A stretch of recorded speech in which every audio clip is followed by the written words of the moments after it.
But you've got people who don't do anything and are just critiquing it. So I sat back and I'm like, okay, that's fine. People can talk crazy about me. That's fine. They should express themselves, and they have a right to. But I also get to say whatever the fuck I want about you now.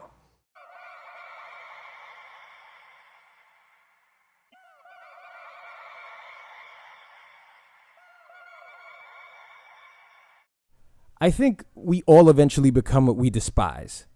That's what Eminem is teaching me now that he's dropped these 2 interviews with him and Sway. And these aren't interviews, by the way. See, because they can call them interviews on the YouTube channel, but that's a podcast, right?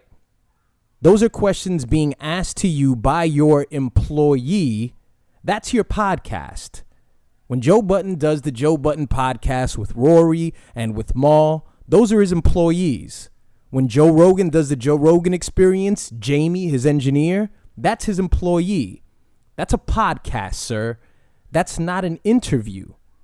I think we all eventually become what we despise, because if you hate the media and you critique the media, you will eventually become a media critic, and you will show that very same feeling of contempt and that enjoyment that comes with critiquing something. It's very indulgent. It's very fun.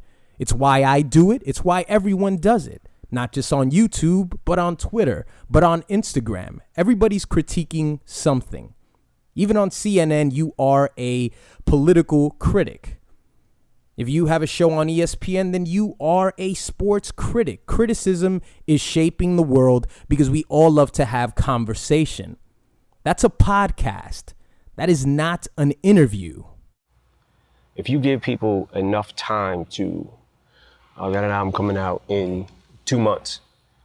You give people time to say, man, he better have a song like this or I ain't fucking with it.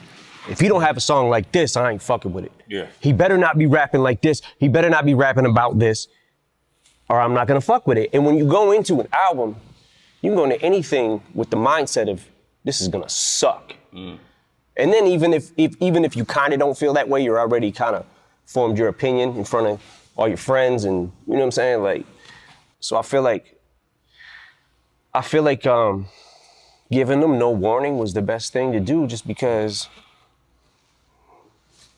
it doesn't give people enough time to, you know, when the Revival track list came down the pipe. Yeah, I remember that. It was like, overwhelmingly, this shit is gonna be trash. Listen, kids, Eminem has very good problems. Obviously, he's Eminem, he's a large artist. If he announces an album 2 months in advance and his greatest fear is that random eggs on Twitter say, if it sounds like this, I ain't gonna fuck with it. If it sounds like that, I ain't gonna fuck with it. But what we need to pay attention to is the fact that people are going to listen to it anyway. There are artists who struggle to sell 50,000 copies, and Eminem's Kamikaze album sold over 400,000 in its very first week. Over 100,000, or was projected to get over 100,000 in its second week. So at this point, Kamikaze's gone gold already. Already it's gone gold. So Eminem's biggest fear is how people will receive it. Now, that's subjective, but what's an objective truth is that he is going to sell records and people are going to buy his album.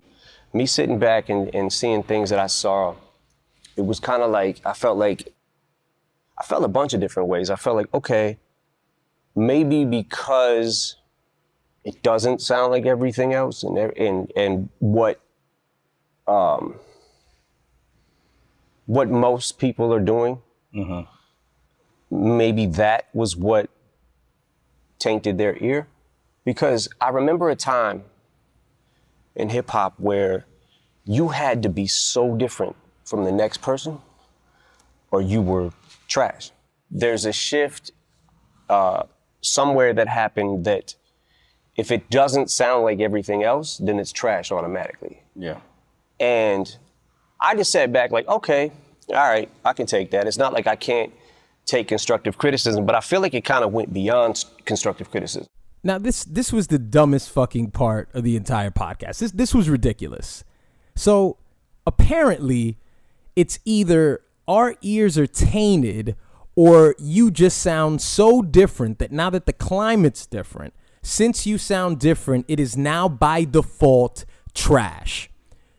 I have to explain something to you people. When you are able to drop a surprise album, here's what you don't get to do.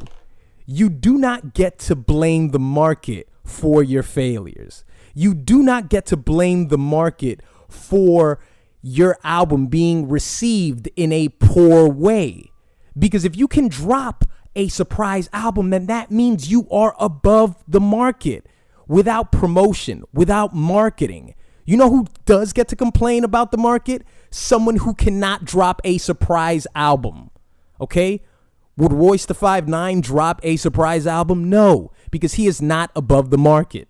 Can Jay-Z drop a surprise album? Yes, above the market. Nas, under the market. Joyner Lucas, under the market. Beyonce, above the market. Drake, above the market. You don't get to complain about the market if you are so powerful to the point that you can ignore traditional promoting and the distribution of the information of your product. That by definition means that you don't exist within the stream of the regular rap artist.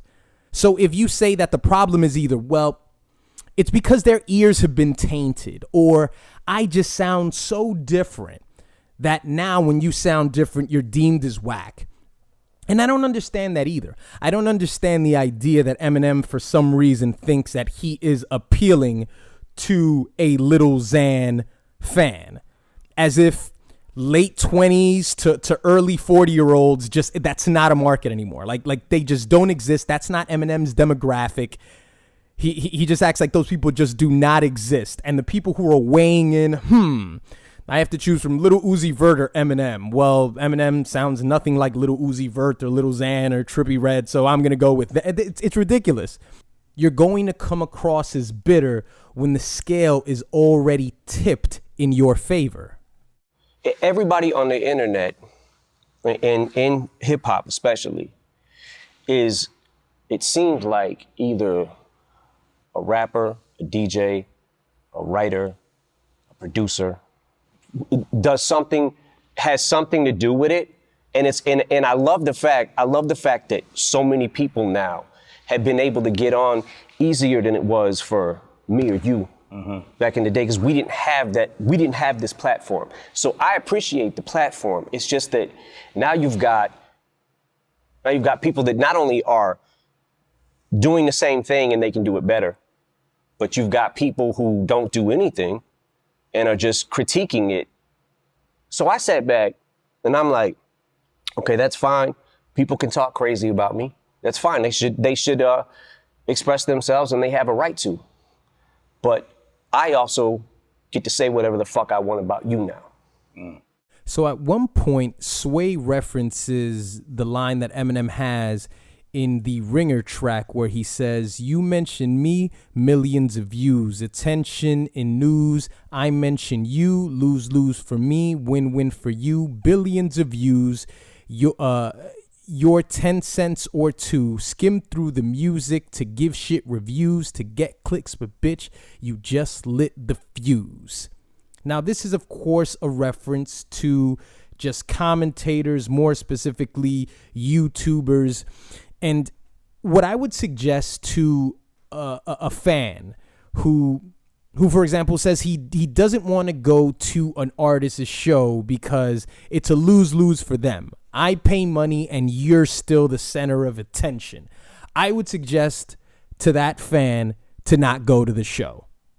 And if you have a marquee artist like Eminem who is complaining about mentioning people, if he mentions you, he gets nothing. It's a lose-lose for him and billions of views for you and your 10 cents of you. I would suggest that artist say nothing about commentators, critics. Just say nothing, because if the power dynamic is such to the point where we have ownership of opinion and it is more beneficial when it comes to the world of public opinion for us than for you, because billions of views and millions of, whatever the fuck the line is. You get what I'm saying? Then I would suggest that you stay away from that area. Is it okay that there's still some power in the hands of the people, in the hands of the consumer? Is there a problem with that? Is there a problem with the fact that YouTubers are fans as well? Is there a problem with the fact that people are critiquing your work and you feel that because your work is being critiqued a little too far, that may be affecting public opinion because people influence their friends and the things that they have to say are already opinions that they stuck to? That's the power of the consumer. Again, I feel like we're just having an argument about just basic, just market economics. Like we're just having a basic talk about what a product is and what a product review is. And Eminem has a problem with how the system works when he is the iPhone 10. You are complaining about something within a sector where you are privileged. You are in an advantage. And I say that not because of your color. I say it because of the caliber of artist that you are. For years on the internet, Eminem has been nothing but praise. The fact that he is the artist that comes forth and makes sort of the anti-commentator album really doesn't add up.